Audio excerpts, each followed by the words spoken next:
जनक नंदनी बाग में वो खड़ी की खड़ी रह गई। राम को देख कर श्री जनक नंदनी बाग में वो खड़ी की खड़ी रह गई। राम देखे सिया माँ सिया राम को, चार अखियां लड़ी की लड़ी रह गई। राम देखे सिया माँ सिया राम को, चार अखियां लड़ी की लड़ी रह गई। राम को देख कर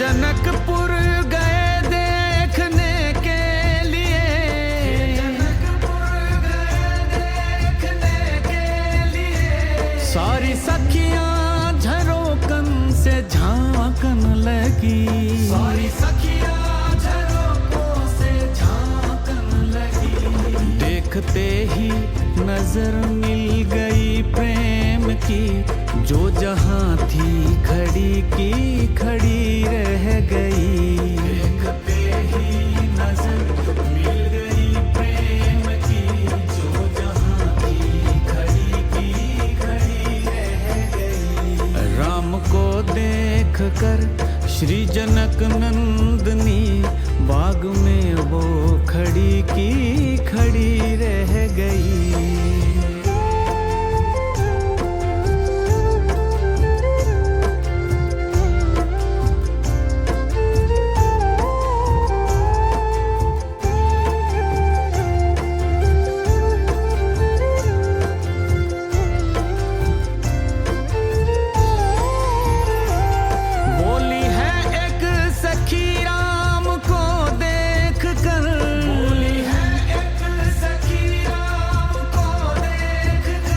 रच दिए हैं विधाता ने जोड़ी सुघर, रच दिए हैं विधाता ने जोड़ी सुघर। पर धनुष कैसे तोड़ेंगे वारे कंवर, मन में शंका बनी की बनी रह गई। पर धनुष कैसे तोड़ेंगे वारे कंवर, मन में शंका बनी की बनी रह गई। राम को देख कर श्री जनक नंदनी बाग में वो खड़ी की खड़ी रह गई।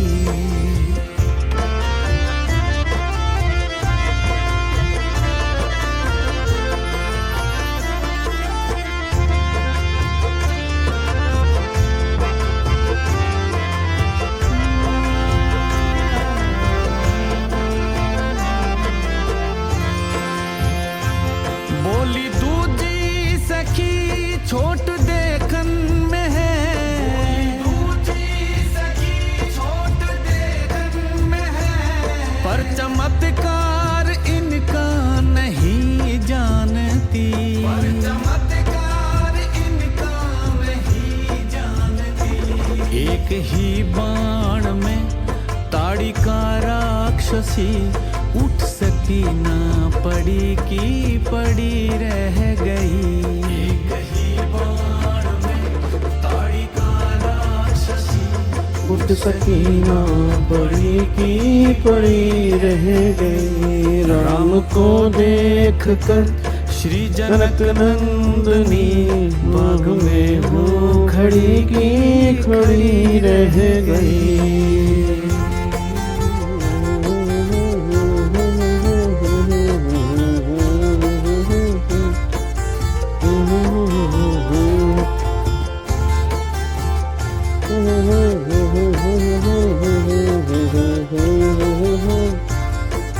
हाँ जी, वेरी गुड मॉर्निंग भाई, वेरी गुड मॉर्निंग।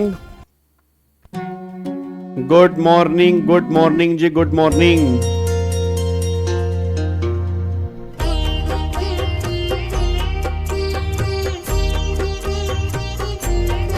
क्या हाल चाल है भाई तुम्हारे? हमारे साथ श्री रघुनाथ तो किस बात की चिंता। हमारे साथ श्री रघुनाथ तो किस बात की चिंता। चरण में रख दिया जब माथ तो किस बात की चिंता। शरण में रख दिया जब साथ तो किस बात की चिंता। हमारे साथ श्री रघुनाथ तो किस बात की चिंता। हम में रख दिया जब मात तो किस बात की चिंता। हमारे साथ जब रघुनाथ तो किस बात की चिंता। Very good morning, good morning, good morning Seema, good morning Jyotsana, good morning simple tips, good morning Alok, very good morning Vikas, very good morning M. सब चंगा है जी। चलो वो वदिया है जी। चलो आ जाओ सारे बच्चे फटाफट से आओ जी। आज वाली क्लास में क्या करना है भाई? आज वाली क्लास में हम करेंगे सेक्शन नंबर 14। ठीक है ना? आज वाली क्लास में क्या करेंगे? आज वाली क्लास में करेंगे सेक्शन नंबर 14। क्या करेंगे बोलो? सेक्शन नंबर 14 की रिवीजन करेंगे। सेक्शन नंबर 13 तक हम रिवाइज कर चुके हैं। सेक्शन नंबर 14 मैंने कल भी कहा था बहुत इंपॉर्टेंट सेक्शन है और उसमें से कई बार इवन 5 से 8 नंबर के क्वेश्चन जो हैं वो तुम्हारे आईबीसी के अंदर से बन चुके हैं। और 14, 15, 16 ये तीनों सेक्शन ही बहुत इंपॉर्टेंट है। ठीक है ना? तो सेक्शन 14 का हूं, 15 का हूं, 16 का हूं, ये तीनों सेक्शन ही बहुत इंपॉर्टेंट है। और इस सेक्शन से रिलेटेड कई सारे केस लॉ भी हैं, तो तुम्हें उससे आइडिया लग जाएगा ये सेक्शन कितना इंपॉर्टेंट है। उसे तुम्हें थोड़ा सा आइडिया लग जाएगा ये सेक्शन कितना इंपॉर्टेंट है। आओ जी, ये तो सेक्शन नंबर 14 की केस स्टडी है। ठीक है ना? ये तो मैंने केस स्टडी बनाई है, तो इसको तो हम डिस्कस करेंगे बाद में। अब यहां पे आ जाओ। यहां से हमारा सेक्शन नंबर 14 जो है स्टार्ट होगा। कहां से स्टार्ट होगा? यहां से स्टार्ट होगा। यहां से हमारा सेक्शन नंबर 14 स्टार्ट होगा। ये 14 का सब सेक्शन 1 है। उसके बाद ये देखो उसके उसके केस लो चेक करो, केस लो कितने हैं। केस लो चेक करो, केस लो कितने हैं। उसके बाद यहां पर ये चेक करो, ये भी केस लो सेक्शन नंबर 14 के ही है। ये भी केस लो 14 का है। उसके बाद फिर 14(1)(d) का भी केस लो यहां पर दिया हुआ है। देन उसके बाद फिर यहां पर 14(2) आएगा। फिर 14(2) के बाद फिर यहां पर केस लो आएगा। तो मतलब मैं कहना क्या चाह रहा हूं, हर सब सेक्शन में इतने सारे डिसाइडेड केस लो हैं। आप उसे समझ सकते हो कि ये सेक्शन कितना इंपॉर्टेंट तुम्हारे एग्जाम के लिए है, कि एग्जाम में क्वेश्चंस पक्का पक्का बन सकता है। ठीक है? कल की पीडीएफ शेयर करो। कल की पीडीएफ मैंने शेयर नहीं की थी। कल की पीडीएफ मैंने शेयर की थी। कल क्या था? कल यार मैंने पीडीएफ शेयर की होगी ना? हैं? कल मैंने पीडीएफ शेयर की थी नहीं की थी? मेरे को लग रहा है मैंने की थी या नहीं की थी। सेक्शन नंबर कल क्या था? सेक्शन नंबर एक मिनट देखूं। कल की थी मैंने पीडीएफ शेयर? नहीं की। कल हमने क्या था? Section number 12A। Section number 12A मैंने किया था, नहीं की थी। चलो मैं भी कर देता हूं फिर। अभी क्लास के बाद कर दूंगा। फिर एक बार ना मेरे को देखनी पड़ेगी, अभी क्लास के बाद कर दूंगा। ठीक है? चलो अब एक बार फटाफट से यहाँ पे आ जाओ जी। इधर देखो ध्यान से। अब एक बार पहले तो सेक्शन नंबर 14 के ऊपर आओ। यहाँ पे सेक्शन नंबर 14 ये हमारा है। यहाँ पर हमारा सेक्शन नंबर 14(1) है। अच्छा सुनो ध्यान से जी। तो पहले ये समझ लो सेक्शन नंबर 14 जो हमारा है वो किसका है? सेक्शन नंबर 14 हमारा है मोरिटोरियम का। ठीक है ना? सेक्शन नंबर 14 हमारा किसका है? सेक्शन नंबर 14 हमारा मोरिटोरियम का है। और मोरिटोरियम का मतलब मैंने कल भी कहा था कि मोरिटोरियम का मतलब एक तरह से होता है कि हम कॉर्पोरेट डेटर के ऊपर एक टेम्परेरी सस्पेंशन लगा देंगे, एक टेम्परेरी रोक लगा देंगे कि अब तुम इसके अगेंस्ट में कुछ नहीं कर सकते। ठीक है ना? मतलब मोरिटोरियम मतलब होता है स्टैचू। जैसे याद है बचपन में हम खेलते थे स्टैचू, जैसे मैं बोलता था स्टैचू, ठीक है, और तुम एकदम स्टैचू हो जाते थे। मतलब तुम्हारे घर वाले बोलते होंगे स्टैचू, तुम वहीं स्टैचू हो जाते थे। तो स्टैचू का मतलब क्या? अब तुम हिल यहां से नहीं सकते, जैसे खड़े हो तुम्हें वैसे ही खड़े रहना है। तो सेम बात यहां पर भी निकल के आ रही है कि मोरिटोरियम मतलब स्टैचू फॉर कॉर्पोरेट डेटर, कि अब corporate debtor as it is वहां पे रहेगा, कोई इसके अगेंस्ट नई प्रोसीडिंग नहीं कर सकता, कोई रिकवरी प्रोसीडिंग नहीं कर सकता, कोई केस नहीं कर सकता, कोई लीगल प्रोसीडिंग नहीं कर सकता। हाँ ऑब्वियस ये बात है क्रिमिनल प्रोसीडिंग हो सकती है, अगर मानो कॉर्पोरेट डेटर के अगेंस्ट कोई क्रिमिनल प्रोसीडिंग बनती है वो हो सकती है, उसमें कोई दिक्कत नहीं है। हाई कोर्ट सुप्रीम कोर्ट इन दोनों के पास पावर है कि वो कॉर्पोरेट डेटर के अगेंस्ट ऑर्डर पास कर सकते हैं, ऑर्डर पास करने में कोई रोक टोक नहीं है हाई कोर्ट और सुप्रीम कोर्ट को। निचले जो कोर्ट होंगे उनमें रोक टोक है, हाई कोर्ट सुप्रीम कोर्ट अभी हम आगे रख के डिस्कस करेंगे, केस लॉ में डिसाइडेड है कि हाई कोर्ट सुप्रीम कोर्ट को भी तुम रोक नहीं सकते। तो मोटा मोटी ये बस ये बात निकल के आ रहा है कि कोई भी रिकवरी प्रोसीडिंग नहीं होगी, कोई भी नया केस नहीं चलेगा, पुराना केस जो है वो एज इट इज पेंडिंग हो जाएगा, जो डिसीजन आ चुका है उसको तुम एग्जीक्यूट नहीं करोगे, कोई तुम सामने वाले बंदे से रिकवरी नहीं करोगे, कुछ ऐसी ऐसी बातें जो है वो मोरिटोरियम के अंदर आएंगी। तो पहली बात मोरिटोरियम का मतलब क्या होगा, काम पीरियड। मोरिटोरियम मतलब काम पीरियड। अच्छा काम पीरियड क्या परमानेंट है टेम्परेरी है? टेम्परेरी। जब ये मोरिटोरियम खत्म हो जाएगा उसके बाद जो तुम्हें प्रोसीडिंग करनी है गवर्नमेंट करी कर लो, बट जब तक मोरिटोरियम चल रहा है उस टाइम तक तुम्हें कोई प्रोसीडिंग नहीं करनी, बस ये पर ध्यान दो। अब एक बार यहां पे चेक करो 14(1) क्या कह रहा है। 14(1) कह रहा है दैट इज प्रोहिबिटरी, ध्यान से नहीं, वो कह रहा है prohibitory order by NCLT. NCLT prohibitory order pass करेगा, क्या पास करेगा? कह रहा है subject to the provision of sub section 2 and 3, मतलब जो 2, 3 में लिखा है उसको हम ओवर रूल नहीं करेंगे। मतलब अगर 2 और 3 में लिखा है कि ऐसा ऑर्डर पास होगा तो वैसा ऑर्डर पास होगा, सब सेक्शन 1, 2 और 3 को ओवर रूल नहीं करेगा जी। और बता दूं 2 और 3 में क्या लिखा है, 2 और 3 में इतनी सी बात लिखी है कि जो भी असेंशियल गुड्स होते हैं, जो भी असेंशियल सर्विस होती हैं वो कंटिन्यू रहेंगी, वो बंद नहीं होंगी।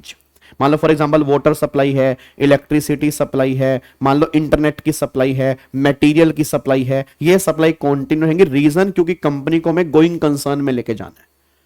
तो वैसे तो इसने बोला कि हम ऑर्डर पास करेंगे, बट ऑर्डर जो हमारा ऑर्डर होगा वो सब सेक्शन 2 और 3 होगा। मतलब अगर हमारा ऑर्डर 2 और 3 के अगेंस्ट है तो 2 और 3 ही प्रीवेल करेंगे, हम प्रीवेल नहीं करेंगे, बस ये पर ध्यान दो। तो subject to provision of subsection 2 and 3 on the insolvency commencement date. On the insolvency commencement date सबसे मेन बात आ रही है, on the insolvency commencement date, जिस दिन इंसॉल्वेंसी कमेंस हुई। मेरे को सारे बच्चे बोल देना इंसॉल्वेंसी कमेंस किस दिन हुई है जी? इंसॉल्वेंसी कमेंस हुई है जब आपकी CIRP की एप्लीकेशन जो है वो एडमिट हुई है। तो जब आपकी एप्लीकेशन एडमिट हुई है उस दिन आपकी CRP कमेंस हुई है। जिस दिन CRP कमेंस हुई है उसी सेम डे की बात कर रहा है, उसके वो अगले दिन की बात नहीं कर रहा, 2 दिन की बात नहीं कर रहा, जिस दिन CRP कमेंस हुई है उसी दिन की बात कर रहा है। कह रहा on the CRP commencement date NCLT shall mandatory है बाय ऑर्डर, ऑर्डर पास करे क्या? डिक्लेयर करेगी क्या? Moratorium for prohibiting all the following, मतलब नीचे दिए गए सभी कामों को प्रोहिबिट कर दिया जाएगा। और जो काम है वो एग्जॉस्टिव है, जो काम है वो एग्जॉस्टिव काम है। यहां पे नेमली वर्ड लिखा है, नेमली का मतलब होता है एग्जॉस्टिव, मतलब इन्हीं कामों पे रोक है और किसी काम पे रोक नहीं है। मैं दोबारा बोलूंगा, इन्हीं कामों पे रोक है और किसी काम पे रोक नहीं है, और ये रोक मैंडेटरी है, ये रोक ऑप्शनल नहीं है। ठीक है ना, 2 बात दिमाग में लेके चलना।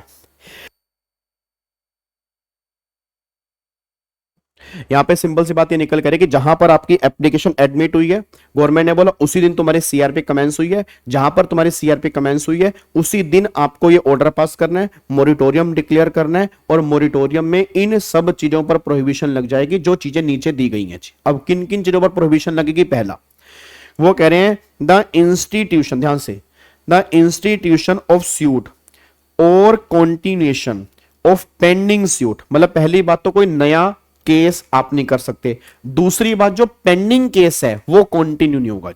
दोनों चीजें मना है, ना तो आप नया केस कर सकते हो, अगर कोई पेंडिंग केस है वो भी कंटिन्यू नहीं होगा, वो भी पेंडिंग ही रहेगा, वहां पे स्टे ऑर्डर लग जाएगा, उस केस में कुछ नहीं कर सकते।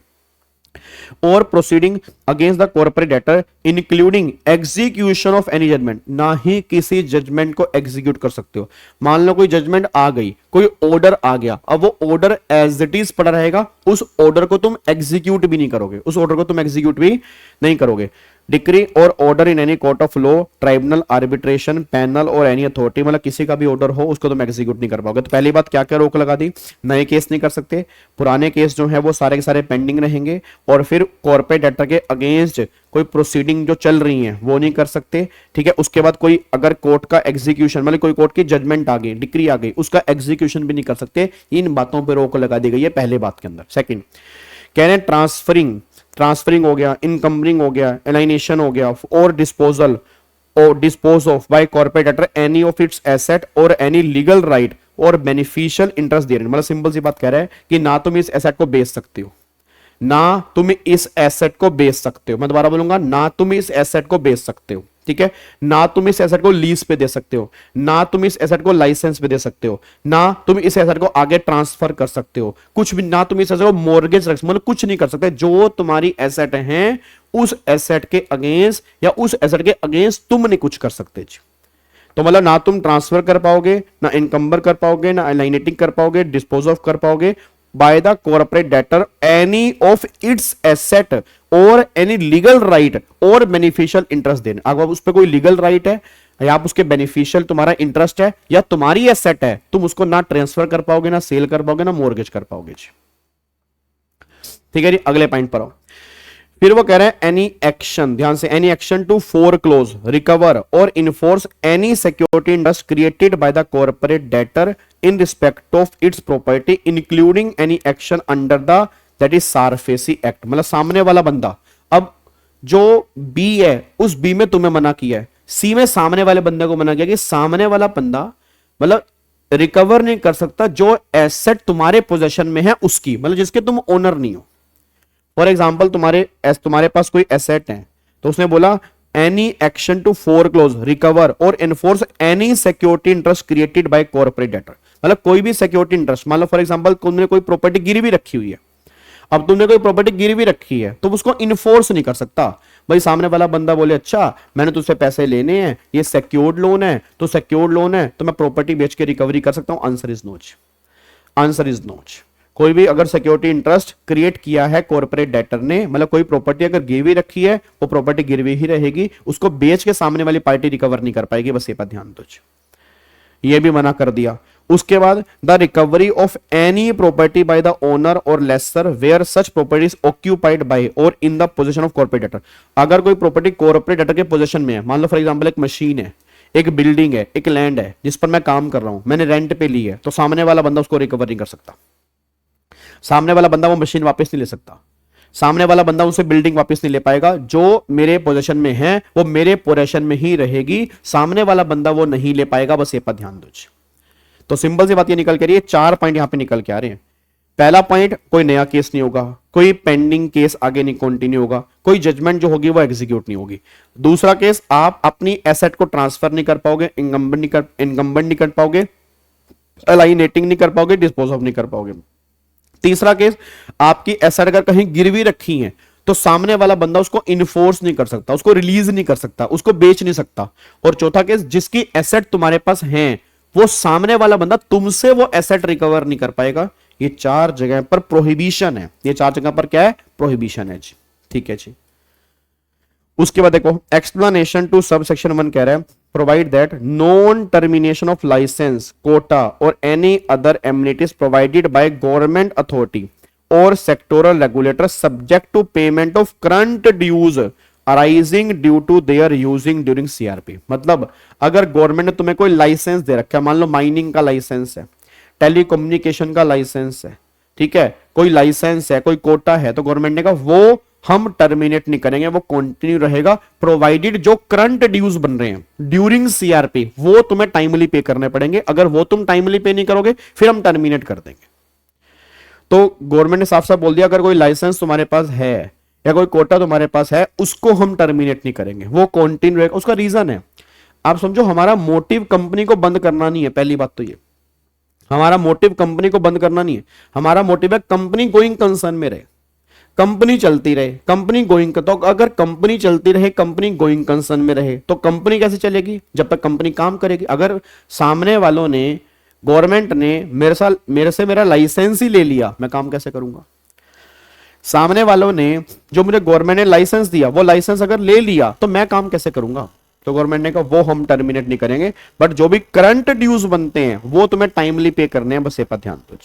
उसके बाद For the purpose of this subsection, it is hereby clarified that, notwithstanding anything contained in any other law for time being in force, a license, permit, registration, quota, concession, clearance, or similar grant or right given by central government, state government, local authority, sectoral regulator or any other authority constituted under any law for timing in force shall not be suspended or terminated on the ground of insolvency subject to the condition that there is no default in payment of current dues arising for the use of continuation of license, permit, registration, quota, concession, clearance or a similar grant for the right during the moratorium period.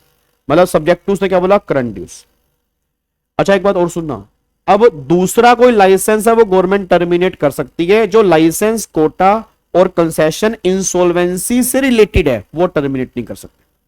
मान लो government ने कोई एक और licence दिया हुआ है, उसमें आपने कोई डिफॉल्ट कर दिया, उसका इस इंसॉल्वेंसी से कोई लेना देना नहीं है, गवर्नमेंट टर्मिनेट कर सकती है, गवर्नमेंट वो सस्पेंड कर सकती है। उसने साफ साफ बोला अगर ये पॉइंट जो है on the ground of insolvency, भाई इसमें इंसॉल्वेंसी का ग्राउंड है, ये जो हमने लाइसेंस दिए हैं वो इंसॉल्वेंसी से रिलेटेड है, तब हम टर्मिनेट नहीं कर सकते। बट वहां पर भी कंडीशन है, जो करंट ड्यूज है वो तुम्हें टाइमली पेमेंट करनी पड़ेगी। The explanation does not bar terminate to such licence a similar item और ग्राउंड अदर, देखो लिखा ना वही बात आगे जी, other than insolvency such a safeguard in terms of non-termination of license and permit and continuous supply of critical goods and service have been provided to protect and preserve the value of corporate debtor and manage its operation as a going concern। ये सब government क्यों लेकर आई है, ताकि वो company going concern में काम करती रहे, ताकि वो कंपनी गोइंग कंसर्न में काम करती रहे। अब इसमें कई सारी केस स्टडी बन सकती है, सब मैंने कहा दुनिया जहान की केस स्टडी बन सकती है, ठीक है ना। तो बहुत सारी केस स्टडी सब सेक्शन 1 के अंदर से बन सकती है, आपको दिमाग लगाना पड़ेगा। 4 चीजें मना है, फिर गवर्नमेंट के जो लाइसेंस, कोटा, कंसेशन है वो सब अलाउड है अगर वो इंसॉल्वेंसी से रिलेटेड है। कंडीशन है क्या, जो भी करंट ड्यूज होंगे वो तुम्हें टाइमली पे करने पड़े, अगर करंट ड्यूज टाइमली पे नहीं करोगे तो फिर ये भी टर्मिनेट हो जाएगा, बस ये पर ध्यान दीजिए। अब यहां पे चेक करो पहला केस लो क्या है, case law related to section 14(1)(a। देखो क्या कह रहा है, कह रहा है जी यहां पे जजमेंट है सुप्रीम कोर्ट की, सुप्रीम कोर्ट है, कह रहा है affirm that once a moratorium is impose under IBC any proceeding initiated against corporate debtor is not एएसटी, that is does not exist in law. मतलब कोई प्रोसीडिंग, दोबारा बोलूंगा, कोई प्रोसीडिंग जो कॉर्पोरेट डेटर के अगेंस्ट चल रही है वो एग्जिस्ट ही नहीं करेंगी। ये सुप्रीम कोर्ट की जजमेंट है सन 2018 की। अगर मोरिटोरियम लग गया, कॉर्पोरेट डेटर के अगेंस्ट कोई प्रोसीडिंग चल रही है, वो कंटिन्यू नहीं करेंगे, वो हट जाएंगे जी, वो एग्जिस्ट ही नहीं करेंगे, आप यहां मान के चलो जी। फिर आगे अगला देखो, power of high court article 226 and supreme court under article 32 of the constitution are not affected by moratorium. ये आपको मैंने पहले बताया था जी कि हाई कोर्ट और सुप्रीम कोर्ट की पावर जो है इससे अफेक्ट नहीं होंगी। मतलब आप ये नहीं कि मोरिटोरियम लग गया तो मोरिटोरियम लगने का मतलब ये है कि हाँ भाई अब मोरिटोरियम लग चुका है, अब हाई कोर्ट सुप्रीम कोर्ट कोई ऑर्डर पास नहीं कर सकता, ऐसा बिल्कुल भी नहीं है, ये बिल्कुल भी यहां पे नहीं आएगा, बस ये पर ध्यान दो। तो उसने बोला था NCLAT held that moratorium will not affect any proceeding initiated or pending before Supreme Court under Article 32 of the Constitution of India or where an order is passed under Article 136. Further, it will not affect the power of any High Court under Article 226 of the Constitution. मतलब उनकी power को over rule नहीं करेगा moratorium, क्योंकि ये तो भैया ये तो मेन बड़े कोर्ट हो गए ना। अब सिंपल सी बात है, ये आपके बड़े कोर्ट हो गए, अगर इनकी पावर को आप रोक दोगे तो बड़ी दिक्कत वाली बात होगी। तो गवर्नमेंट ने कहा इनकी पावर को आप नहीं रोकोगे। मैं दोबारा बोलूंगा, गवर्नमेंट कह रही इनकी पावर को आप नहीं रोकोगे, बस ये पर ध्यान देना। तो इनकी पावर को आप कंटिन्यू करके चलोगे जी, ठीक है। हाई कोर्ट सुप्रीम कोर्ट के ऊपर आप रोक नहीं लगा पाओगे, बस ये पर ध्यान देना जी। आर्टिकल 136 भी सुप्रीम कोर्ट और हाई कोर्ट का है जिसमें ऑर्डर पास करते हैं। ये जो आपका आर्टिकल 136 है ये भी सुप्रीम कोर्ट और हाई कोर्ट से रिलेटेड है, जिसमें ऑर्डर पास करते हैं। अब यहां पे आ जाओ, देखो जी आगे, फिर आगे क्या लिखा है एक बार चेक करो। लिखा है प्रोसीडिंग इन मोरिटोरियम, देखो जी, proceeding in moratorium do not include prosecution, that is in Ajay Kumar Bishnoi और यहां पे टैप इंजीनियरिंग, यहां पे जजमेंट आई है in corporate debtor underwent insolvency resolution while A complaint was pending under 138 of negotiable instrument act. Further during this time A resolution plan for corporate debtor was approve with A change in the management and control. The managing director of the erstwhile corporate debtor sought to quash the prosecution under 138 in view approval of resolution plan, the high court confirmed that moratorium under section 14 of IBC prohibit proceeding, but such proceeding do not include prosecution. obvious सी बात है, criminal proceeding तो यहां पे नहीं आएंगी। अब अगर criminal proceeding की बात है वो यहां पे कवर नहीं होंगी। तो गवर्नमेंट ये बात कहना चाह रही है, गवर्नमेंट सिंपल से ये बात कहना चाह रही है कि भैया जो क्रिमिनल प्रोसीडिंग है ना वो यहां पे कवर नहीं होंगी। अब प्रोसिक्यूशन वाली प्रोसीडिंग कौन सी है बताओ, सिंपल सी बात है, प्रोसिक्यूशन वाली प्रोसीडिंग जो है वो कौन सी है, वो तो क्रिमिनल प्रोसीडिंग होंगी। तो उस पर गवर्नमेंट कह रही है वहां स्टे नहीं लगेगा, वहां ऑर्डर पास हो सकता है। ये नहीं कि मोरिटोरियम लग गया तो क्रिमिनल प्रोसीडिंग भी खत्म हो जाएंगी, नहीं, क्रिमिनल प्रोसीडिंग अलग है। जो मोरिटोरियम लग रहा है वो सिविल प्रोसीडिंग पे लग रहा है, वो सिविल ऑफेंस पे लग रहा है, मोरिटोरियम जो है वो क्रिमिनल ऑफेंस पे नहीं लग रहा है। ये बात ध्यान दो। क्या बात समझ में आ रही है? क्या आपको मेरी बातें समझ में आती हैं? पक्का पक्का देख लो, कोई दिक्कत तो नहीं है, हैं? आगे बढ़ जाएं। चलो अगले पॉइंट पर आओ जी। अच्छा मैं दोबारा बोल रहा हूं, केस लो के नाम याद करने की जरूरत नहीं है, ठीक है ना। केस लो पे जोर मत डालना, सारा पेपर में गंद मचा के आओगे, सारे पेपर गलत कर दोगे अगर केस लो का नाम याद करोगे जी। प्रोविजन याद होनी चाहिए, तुम्हें पता होना चाहिए हाँ ऐसा केस लो कोई है, ठीक है ना। ये पता होना चाहिए कि हाँ ऐसा केस लो कोई है, बस इतना पता होना बहुत जरूरी है कि हाँ भाई ऐसा केस लो कोई है, बस इतना पता होना जरूरी है, ठीक है ना। बिना बात के केस लो के नाम रटने मत बैठ जाना, तो सारे पेपर में कांटे बच जाएंगे, फिर तुम कहोगे नंबर क्यों नहीं मिल रहे मेरे को। अगले पॉइंट पर आओ। अब यहां पे देखो, moratorium does not apply to criminal proceeding, वही बात यहां पे आ रही है कि मोरिटोरियम जो है वो क्रिमिनल प्रोसीडिंग के ऊपर एप्लीकेबल नहीं हो रहा। तो क्रिमिनल प्रोसीडिंग पे एप्लीकेबल नहीं हो रहा, यही बात तो हमने वहां पे डिस्कस की थी, यही बात हमने वहां पे डिस्कस की थी कि क्रिमिनल प्रोसीडिंग पे जो है मोरिटोरियम जो है वो एप्लीकेबल नहीं होता है। अब आगे देखो यहां पे क्या लिखा है, एक बार चेक करो। कह रहा है the resolution professional had sought the attachment of property attached by direct वो ईडी। अब ईडी ने भाई the prevention of money laundering, Kejriwal वाला केस लग गया भाई, केजरीवाल केस लग गया, Kejriwal prevention of money laundering, चोर चोरी करते हैं, वो जो केस लगाया था मनीष सिसोदिया पर वो केस लगा दिया भाई साहब। तो वो तो केस अगर लगा दिया फिर तो भाई साहब ये मान के चलो कि ये तो क्रिमिनल ऑफेंस हो गया एक तरह से। अब चाहे एक बार तो केस लग गया ना, बाद की बात है, ठीक है ना, बाद की बात है भाई, एक बार तो वहां पे केस लग गया। तो अगर एक बार केस लग गया तो गवर्नमेंट कह रही क्रिमिनल ऑफेंस है ये तो यहाँ पे लिख रही आईबीसी, यहाँ पे लिखा है section 14 of IBC not applicable to criminal proceeding और any other penal action taken pursuant to criminal proceeding और any act having the essence of crime और क्रिमिनल प्रोसीडिंग, वही बात यहाँ पे लिखी हुई है।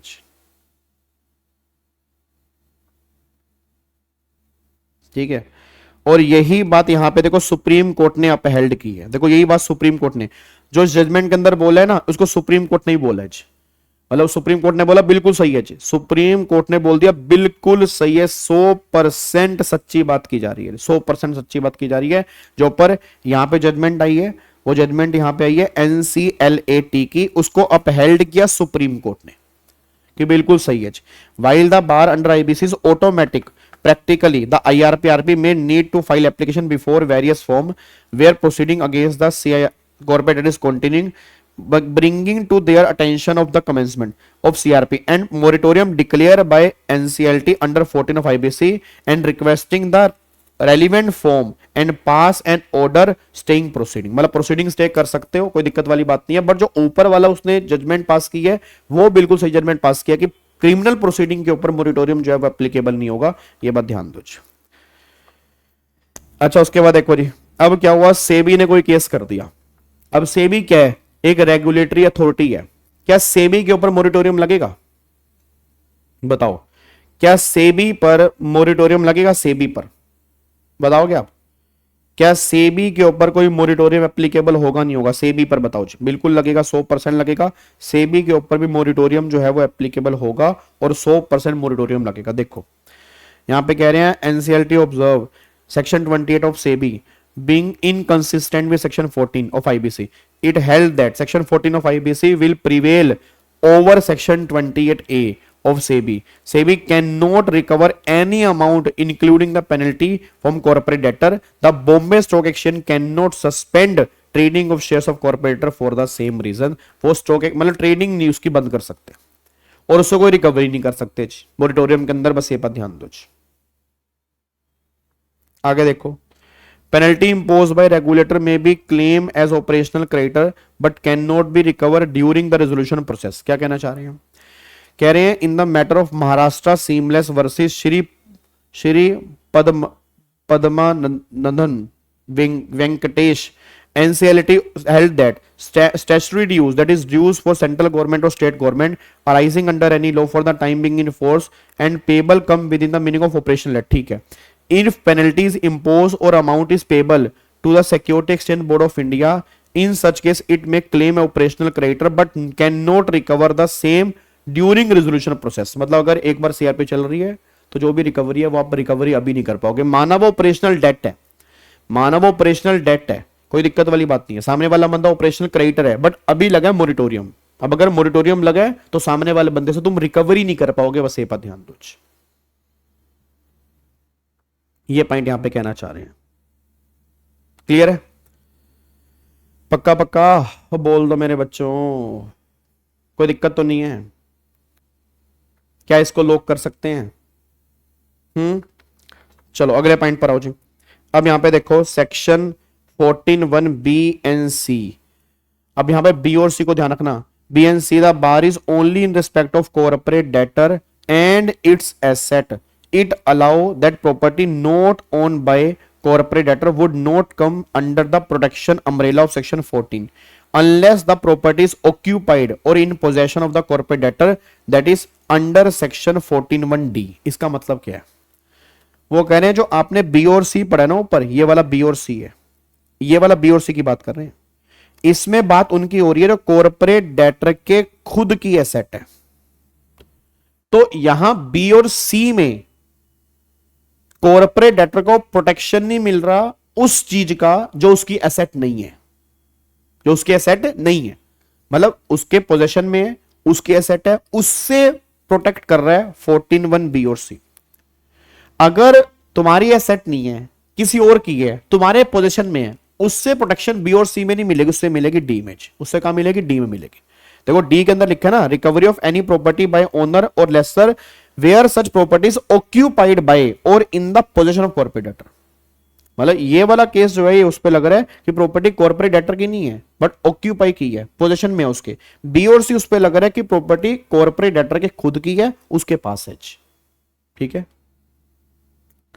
यहां पे देखो वो क्या कह रहा है, case law in respect of 14(1)(d। देखो जी, कह रहा है supreme Court held that 14(1)(d of IBC when it speaks about recovery of property occupied does not refer the right और interest created in property but only actual physical occupation of property. वो simple सी बात कहना चाह रहा है भैया, वो इस पॉइंट को थोड़ा ध्यान से पढ़ना। वो ये पॉइंट कहना चाह रहा है कि भैया 14(1)(d जो तुम्हारे फिजिकल पोजीशन में प्रॉपर्टी है उस पर लग रहा है बस।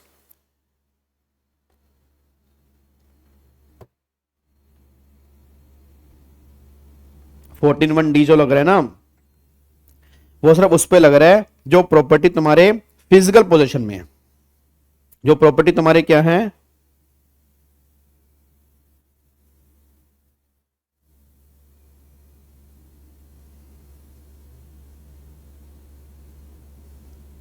हाँ जी।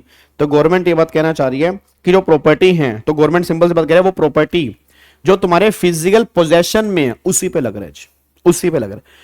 जो प्रॉपर्टी आपके फिजिकल पोजीशन में नहीं है, मान लो आपका एक एग्रीमेंट है, आपने एक राइट क्रिएट किया हुआ है, प्रॉपर्टी आपके पास नहीं है, आपका सिर्फ एक एग्रीमेंट हुआ, वो प्रॉपर्टी अभी आपके पास आई नहीं है, तो गवर्नमेंट ने कहा उस पर 14(1)(d नहीं। जैसे मान लो एक एग्रीमेंट हुआ, एग्रीमेंट हुआ कि हम ये प्रॉपर्टी तुम्हें लीज पे देंगे, हमें प्रॉपर्टी तुम्हें लीज पे देंगे, लीज पे आई नहीं, अभी प्रॉपर्टी लीज पे भी आई नहीं है, उससे पहले ही सीआरपी की बात हो गई, मोरिटोरियम लग गया। अब वो एग्रीमेंट सामने वाली पार्टी कैंसिल कर सकती है क्योंकि जिसका वो एग्रीमेंट है वो प्रॉपर्टी मेरे फिजिकल पोजीशन में नहीं है, वो प्रॉपर्टी मेरे फिजिकल पोजीशन में नहीं है, वो प्रॉपर्टी मेरे फिजिकल पोजीशन में नहीं है।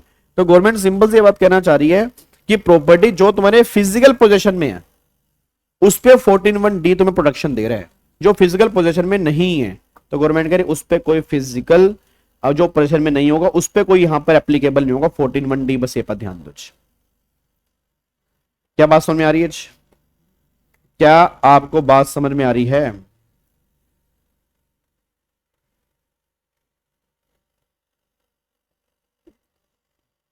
डन। आगे एक बार पढ़ना, ये क्या कह रहा है जी, ये जजमेंट एक बार पढ़ के बताओ ये क्या कह रही है, थोड़ा सा मेरे को इसका ओवरव्यू दो, इस जजमेंट में क्या लिखा है जी, बताओ एक बार जी। ये जजमेंट पढ़ो और मेरे को ये बताओ इस जजमेंट में क्या लिखा है, पढ़ना एक बार जी, मेरे पल्ले नहीं पड़ रही है, मेरे को समझ नहीं आ रही, ये जजमेंट ना मेरी समझ से थोड़ी सी ऊपर से जा रही है।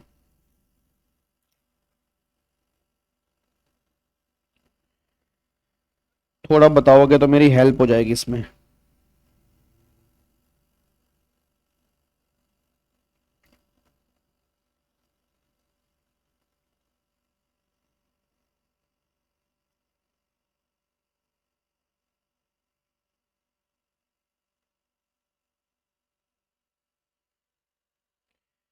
हाँ जी,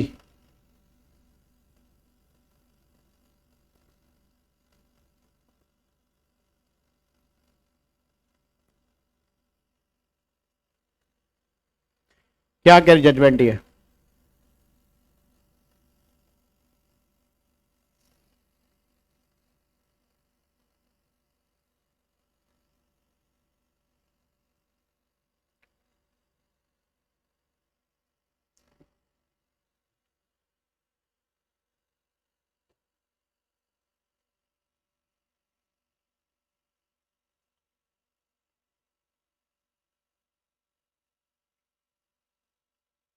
बोलो भाई।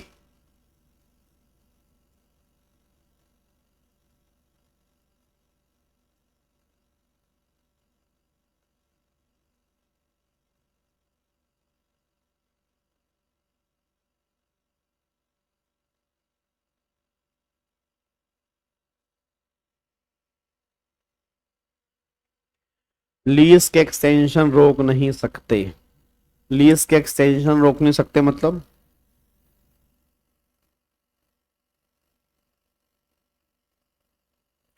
इसका मतलब सिंपल सा ये निकल के आ रहा है, जैसे मान लो फॉर एग्जांपल गवर्नमेंट ने कोई तुम्हें लीज दी थी जी, ठीक है ना, इसका मतलब ये है कि मान लो गवर्नमेंट ने तुम्हें कोई लीज दी थी, अब गवर्नमेंट ने कोई तुम्हें लीज दी थी, गवर्नमेंट ने तुम्हें कोई लाइसेंस दिया था, मान लो माइनिंग करने का लाइसेंस दिया था, या कोई लैंड लीज पे दी थी, उस पे तुम माइनिंग कर सकते हो।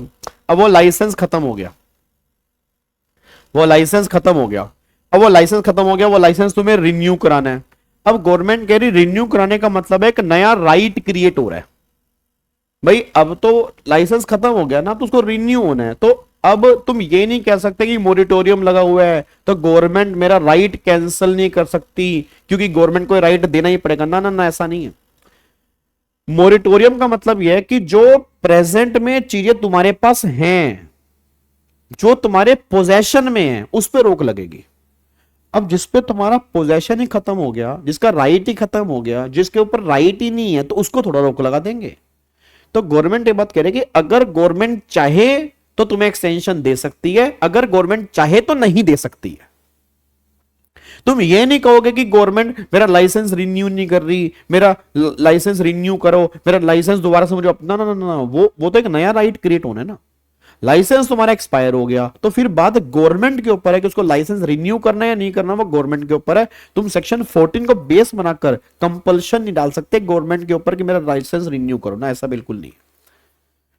तो देखो यहां पे क्या लिखा हुआ है, कह रहे one of the issue before supreme court whether the NCLT had power to IBC to review the order pass by government of Karnataka during the moratorium period rejecting the auto extension of mining lease. देखो वही mining lease का licence उन्होंने मना कर दिया कि हम आगे एक्सटेंड नहीं करेंगे।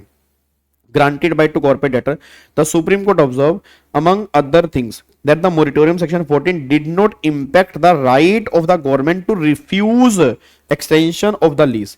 It observed that purpose of section 14 was preserve the status quo, not to create a new right. Even section 14(1)(d), which prohibit during the period of moratorium the recovery of any property by owner lessor, will not to the rescue of the corporator, since what is prohibited is only right not to be dispossessed, but not the right to have renewal of lease of such property. It was further observed that the right not to dispossessed will have nothing to do with the right to conferred by mining lease especially on government land. It was noted that was granted of corporate debt was not an exclusive possession of land in question so as to enable RP to evoke section 14(1)(d) of IBC. यहाँ पर 14(1)(d) applicable नहीं होगा, यहाँ पर 14(1)(d) applicable नहीं होगा, बस ये बात ध्यान दो, ठीक है ना। तो 14(1)(d) का करेक्ट समझ लो। पहली बात, जो तुम्हारे पोजीशन में है उस पे लगेगा, तुम्हारे पोजीशन में थी, उसका लाइसेंस खत्म हो गया, लीज खत्म हो गई, रिन्यू कराना है तो गवर्नमेंट के ऊपर कंपल्शन नहीं है, वो रिन्यू करेगी। गवर्नमेंट उसका लाइसेंस और लीज कैंसिल भी कर सकती है, क्योंकि एक नया राइट क्रिएट करने वाली बात हो रही है, कोई प्रेजेंट राइट नहीं है। तो नए राइट क्रिएट करना ना करना वो गवर्नमेंट की मर्जी है, बस ये बात ध्यान दो। तो ये पॉइंट यहां पे निकल के आ रहा है। अब उसके बाद आ रहा है यहाँ पे सब सेक्शन 2, देखो जी यहाँ पे क्या कह रहा है, सब सेक्शन 2 देखो जी। अब सब सेक्शन 2 कह रहा है सप्लाई ऑफ एसेंशियल गुड्स और सर्विसेज। अब याद है सब्जेक्ट टू सब सेक्शन 2 और सब सेक्शन 3 लिखा था, अब सब्जेक्ट टू सब सेक्शन 2। अब चेक करें सब सेक्शन 2 में क्या कहा है, कह रहे हैं following split the calm period and running of the corporate debtor as going concern calm period as that is envisaged in BLRC report subsection 2 of section 14 mandate that supply of essential goods or service to the corporate debtor as may be specified shall not be terminated or suspended or interrupted during moratorium। ना वो suspend होगी, ना वो terminate होगी, ना वो interrupt होगी। कौन सी? specified। अब specified चेक करो, ये रहा specified। अब essential supply the essential goods or service referred in section 14(2) shall mean, इसका मतलब क्या है, electricity, water, telecommunication, information technology service, but the condition is that above 4 shall be treated as essential supply only to the extent these are not a direct input to the output produced or supply by corporate debtor। illustration, water supply to corporate debtor will be essential supply for drinking and sanitation purpose not for generation of hydroelectricity। obvious सी बात कि government ये बात कह रही है कि essential supply मतलब जो बेसिक नेचर, आप इसको किसी की मैन्युफैक्चरिंग में यूज करोगे, किसकी प्रोडक्शन में यूज करोगे, वो अलाउड नहीं है आपको। हम यहां पे उसने क्या बोला, साफ साफ बोला कंडीशन ये shall be treated as essential supply only to the extent these are not a direct input to the output produce और सप्लाई। मतलब आप इसको जब प्रोडक्शन में यूज करना स्टार्ट कर दोगे तो फिर गवर्नमेंट कह रही फिर ये एसेंशियल सप्लाई नहीं है। आप अगर इसको मान लो पानी को आप अगर दे रहे हो यहां पर ड्रिंकिंग के लिए या सैनिटेशन के लिए, तब गवर्नमेंट कह रही कोई दिक्कत नहीं है। आप अगर मान लो फॉर एग्जांपल इसको इलेक्ट्रिसिटी जनरेट करने में यूज कर रहे हो तो फिर गवर्नमेंट कह रही दिक्कत है, फिर ये एसेंशियल गुड्स और सर्विस में कवर नहीं होगा। ठीक है जी। अच्छा, अब यहां पे उसने बोला कि ये सप्लाई जो है वो अलाउड कर दी जाएगी। अब एक नया सब सेक्शन आया, सब सेक्शन 2A। अब एक बात बताओ, यहां पे जो एसेंशियल गुड्स और सर्विस है ये तो लॉ नहीं बताए हैं, ये तो बाय लॉ बाय डिफॉल्ट है, ये बाय डिफॉल्ट है, ये लॉ ने ही हमें बताई है, ये लॉ ने ही हमें बताई। अब 2A जो है ना, इसमें लिखा है कि अगर IRP और RP को लगता है कि ये गुड्स एसेंशियल है, ये सर्विस एसेंशियल है, ये जरूरी है, तो उसकी सप्लाई भी नहीं रोकी जाएगी। देखो यहां पे क्या लिखा है, कह रहे हैं added 14(1)(2) by way of insolvency bankruptcy code amendment 2020 to the effect that where the IRP, क्या लिखा है, वेयर द IRP और RP, ठीक है, consider the supply of goods और service critical to protect and preserve the value of the corporate debtor and management of operation of such corporate debtor as a going concern, then the supply of such goods or service shall not be terminated, suspended or interrupted during the period of moratorium except where such corporate debtor has not paid dues arising from such supply during the moratorium period or in such circumstances as may be specified। मतलब कहना चाह रहे हैं कि जो CRP के बीच के खर्चे हैं, मतलब करंट ड्यूज जो हैं, वो ऑब्वियस सी बात आपको टाइमली पे करने पड़ेंगे। पुराने ड्यूज की बात इसमें नहीं लिखी हुई, ओल्ड ड्यूज की बात नहीं हो रही, न्यू ड्यूज की बात हो रही है। जो तुम्हारे CRP के ड्यूरिंग जो ड्यूज बन रहे हैं वो टाइमली पे करने पड़ेंगे, तभी ये सप्लाई तुम्हारी चलती रहेगी। और कौन सी सप्लाई? जो IRP और RP को लगता है एसेंशियल है, जैसे फॉर एग्जांपल मटेरियल हो गया, रॉ मटेरियल की सप्लाई हो गया, इलेक्ट्रिसिटी की सप्लाई हो गया, पानी मान लो वाटर की सप्लाई हो गया, वैसे तो ये ऊपर आ गया, इलेक्ट्रिसिटी की सप्लाई हो गया, ठीक है, इंटरनेट की सप्लाई हो गया, ठीक है, और फिर IRP और RP को लगता है कि ये सप्लाई भी जरूरी है, तो मतलब जो सप्लाई वो बताएगा वो सप्लाई कंटिन्यू रहेगी, उसमें कोई दिक्कत वाली बात नहीं है। अगर IRP को लगता है एज ए गोइंग कंसर्न के लिए जरूरी है, एज ए गोइंग कंसर्न के लिए जरूरी है, सब्जेक्ट टू जो उसके करंट ड्यूज आ रहे हैं वो उसको टाइमली पे करने हैं, बस ये पर ध्यान दो। क्लियर है?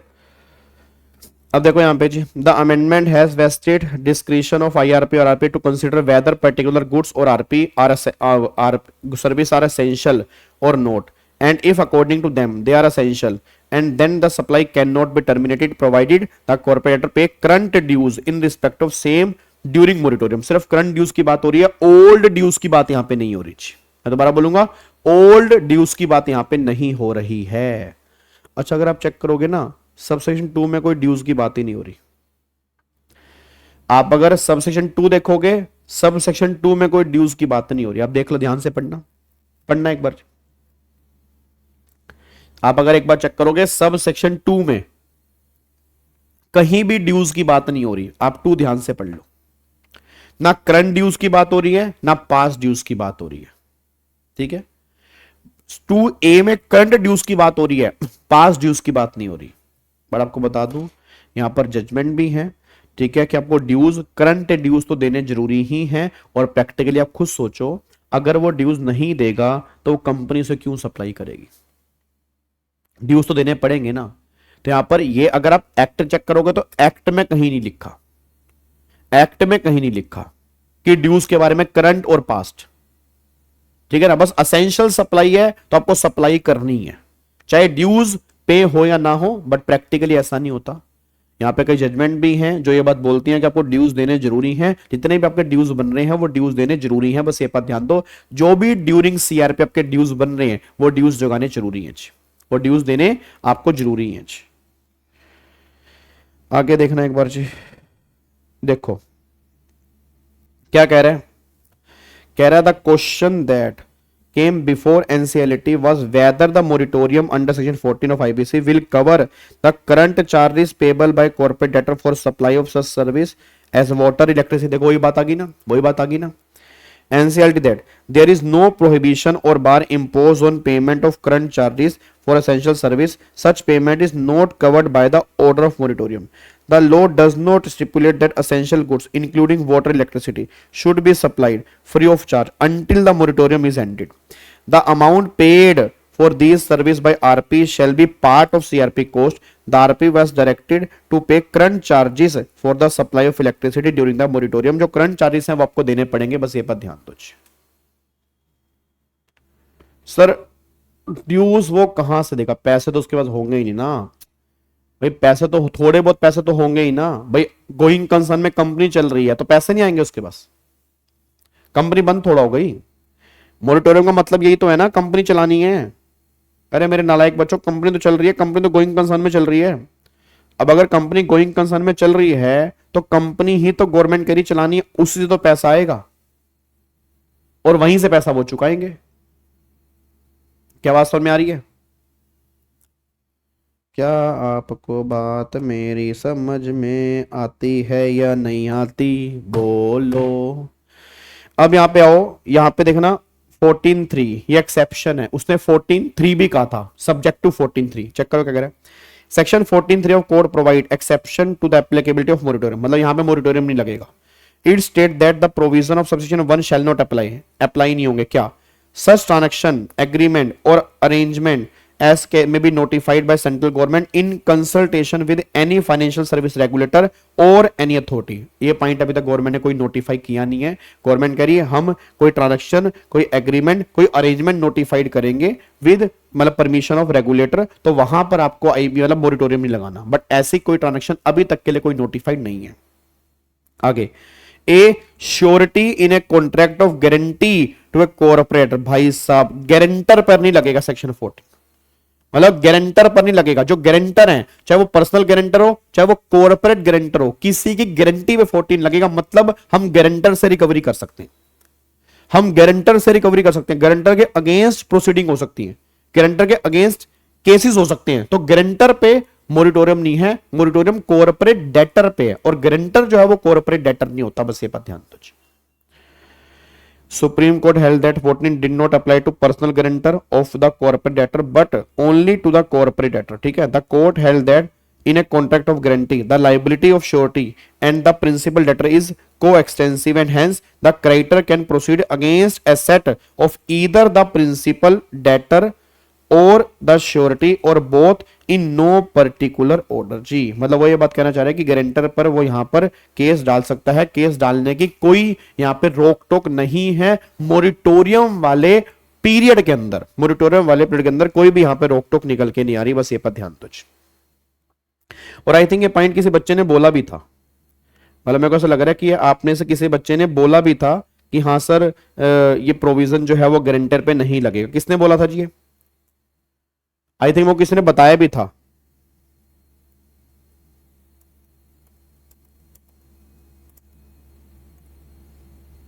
हाँ जी, किसने मेरे को पॉइंट बताया भी था कि ये गारंटर पे नहीं लगेगा, आपकी क्लास में से किसी ने बताया था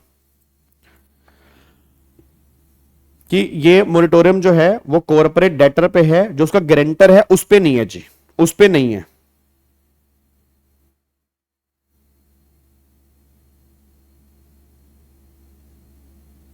बोलो जी।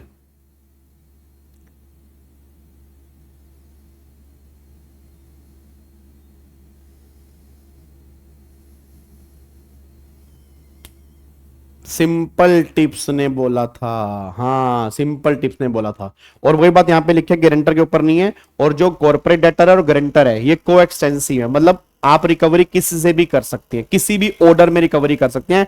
गारंटर को आप मोरिटोरियम के पीछे छुपा नहीं सकते, मतलब गारंटर को आप मोरिटोरियम के पीछे छुपा नहीं सकते, गारंटर के ऊपर आप केस ठोक सकते हो, कोई दिक्कत वाली बात नहीं है।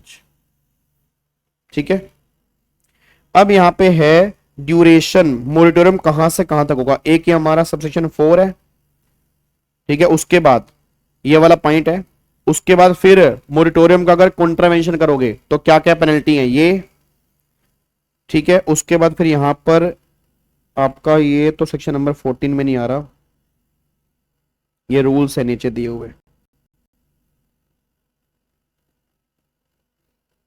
यहां पे अब एक बार ऐसा करो,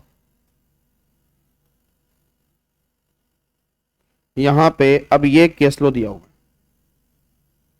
अब बस मेरे को एक केस लो बता दो, एक सिर्फ एक, बाकी केस लो फिर मैं आपके ग्रुप में डालूंगा। एक और है, उसके बाद एक और है, उसके बाद एक और है, 3-4 केस लो है, आप मुझे सिर्फ एक का आंसर दे दो। ये लो क्वेश्चन पढ़ना।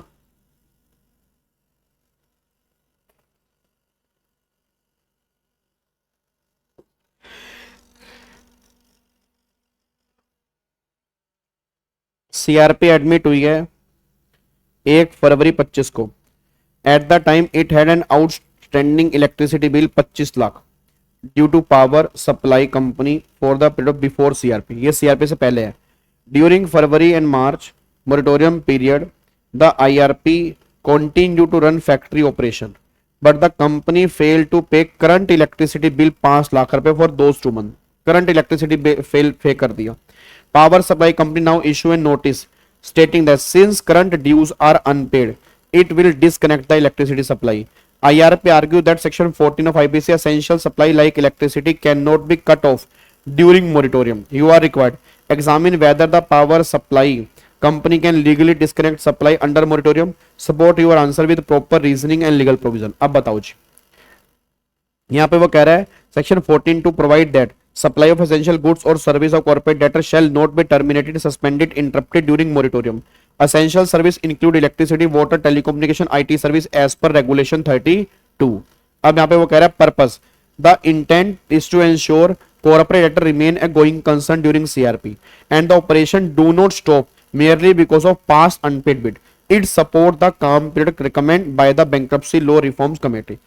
अब यहाँ पे 25 lakh bill pertain pre CRP. Power supply cannot terminate. However, 5 lakh unpaid during moratorium are current dues.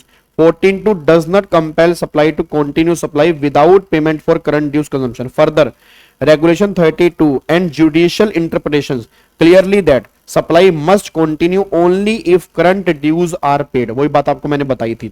Conclusion. Power supply cannot disconnect electricity for old dues, but it can disconnect supply for non-payment of current dues during CRP, as non-payment of current bill is not protected by moratorium. Hence, IRP argues only partially collect. Moratorium protect against old dues, but not against the current default. ये बात अभी हम पढ़ के भी आए हैं आज, ठीक है ना, ये बात अभी हम पढ़ के भी आए हैं कि करंट ड्यूज पे करना जरूरी है, पिछले ड्यूज आप नहीं पे करोगे चलेगा, बट करंट ड्यूज पे करने जरूरी है, बस ये पर ध्यान दो। क्या आपको बात समझ में आ रही है? क्या आपको बात मेरी समझ में आ रही है? ठीक है, तो केस स्टडी बहुत बढ़िया, देखो केस स्टडी बहुत बढ़िया थी जी, केस स्टडी बहुत बढ़िया थी, और इसी तरह से केस स्टडी तुम्हारे एग्जाम के अंदर बन सकती है। वो तुम्हें कंफ्यूज करेंगे करंट ड्यूज और पास्ट ड्यूज में। ध्यान देना, करंट ड्यूज देने जरूरी है, पास्ट ड्यूज अगर आप नहीं भी दोगे तो चलेगा, बट करंट ड्यूज आपको देने जरूरी है। ठीक है, अब एक तो ये क्वेश्चन आपका, ये आपने करना है अभी ये वाला, अगला फिर दूसरा क्वेश्चन ये है, फिर तीसरा क्वेश्चन एक और है। ठीक है, 3 केस स्टडी आपकी है। अब 3 केस स्टडी है, वैसे मैं चारों के चारों तुम्हारे ग्रुप में डाल रहा हूं, पर ये 3 केस स्टडी हैं जो अभी के अभी आपने 10-15 मिनट में सॉल्व करनी है, और इसमें से एक आधी केस स्टडी विद प्रोविजन आप लिख के भी देखोगे, विद प्रोविजन आप लिख के भी देखोगे। ठीक है, बाकी कल वाली क्लास में सेक्शन 14 बचा हुआ सारा खत्म करेंगे, और जो भी आगे इन्होंने कुछ रूल्स दे रखे हैं वो रूल्स भी फटाफट से हम कंप्लीट करेंगे। ठीक है, अब बस ये ऑलमोस्ट ये वाला मॉड्यूल में चैप्टर खत्म होने वाला है, इसके बाद फिर हमारा अगला चैप्टर स्टार्ट होगा मॉड्यूल के अंदर, तो फाइनली मॉड्यूल में हमारे 2 चैप्टर खत्म हो जाएंगे। ठीक है जी, चलो फिर बाकी मिलेंगे सेम टाइम पर, बाकी मिलेंगे सेम टाइम पर कल, सेम टाइम पर 9:30 बजे। जय Hind, God bless you, love you all ji.